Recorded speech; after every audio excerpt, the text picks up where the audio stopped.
दोस्तों आपने देखा होगा कि पॉलिटिशियन जो हैं हमारे देश के नेता हैं या और भी देशों के नेता हैं, वो आपने देखा होगा कि जब वो स्पीच देते हैं या लोगों के दरमियान जाके भाषण देते हैं तो आपने देखा होगा कि वो बहुत बड़े बड़े प्रोमिसेस करते हैं, बहुत बड़ी बड़ी बातें करते हैं कि हम ये कर देंगे, हम वो कर देंगे, हम आपके लिए सड़कें बनाएंगे, आपके एजुकेशन अच्छा कर देंगे, आपके लिए अलग अलग प्रकार की फैसिलिटीज आपको मुहैया कराएंगे।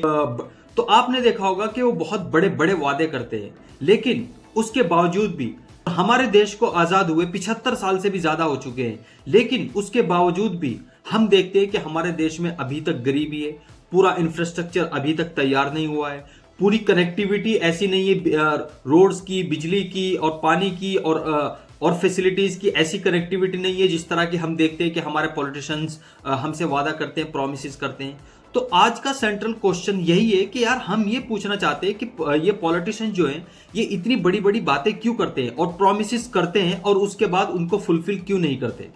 तो उसकी दो तीन वजह मैं आपको बता देता हूं। पहला तो यह है कि उनकी जो नीयत होती है वो ही साफ नहीं होती, यानी most of the time they do not want to keep their promise that they are making,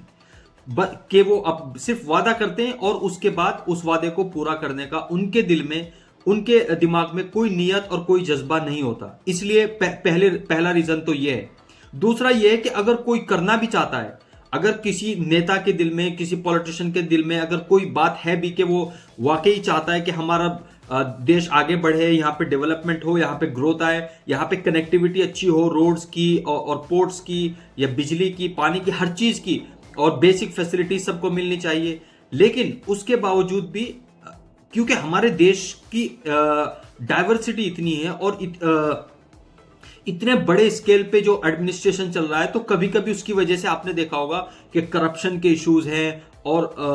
जो कनेक्टिविटी के इश्यूज हैं और आपके एडमिनिस्ट्रेशन के इश्यूज हैं, तो उनकी वजह से क्या है कि वो प्रोमिस अगर कोई करना भी चाहे तो नहीं कर पाता। और तीसरा यह है कि जनता ही अवेयर नहीं है। तीसरी और सबसे अहम वजह तो यही है कि जनता ही अवेयर नहीं है अपने राइट्स को लेकर। मतलब citizen must be responsible and at the same time they must be aware of their rights and their duties. So citizens को भी अवेयर होना पड़ेगा, उन्हें जागरूक होना पड़ेगा। एक बहुत अच्छी कहावत है कि देश के नेता, देश के पॉलिटिशियन ऐसे ही होते हैं जैसे वहां की, जैसे उस देश की जनता होती है। तो उस देश की जनता जैसी होगी ऐसे ही वहां पे हम देखेंगे कि पॉलिटिशियंस भी उसी हिसाब के होते हैं। तो हमें सबसे पहले, अगर हम ये चाहते हैं कि हमारा देश तरक्की करे, आगे बढ़े, डेवलपमेंट आए, यहाँ पे ग्रोथ हो, यहाँ पे कनेक्टिविटी हो और यहाँ पे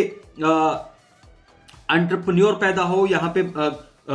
डेवलपमेंट आए और यहाँ पे हमारा मुल्क सुपर पावर बने, तो सबसे पहले जनता को जागरूक होना पड़ेगा और जनता को जानना पड़ेगा। मतलब उन्हें अपने राइट्स के बारे में, अपने ड्यूटीज के बारे में, only then will we be able to grow. Because if we have the kind of awareness that we need to have, तो हम ऐसे ही नेता चुनेंगे ना जैसे जनता, जिस हिसाब से जनता अवेयर होगी। अभी जिस हिसाब के पॉलिटिशियंस होते हैं तो वो ये रिफ्लेक्ट करते हैं कि हमारी जनता का लेवल भी ऐसा ही है। तो इस चीज को देखते हुए सबसे पहले सिटीजन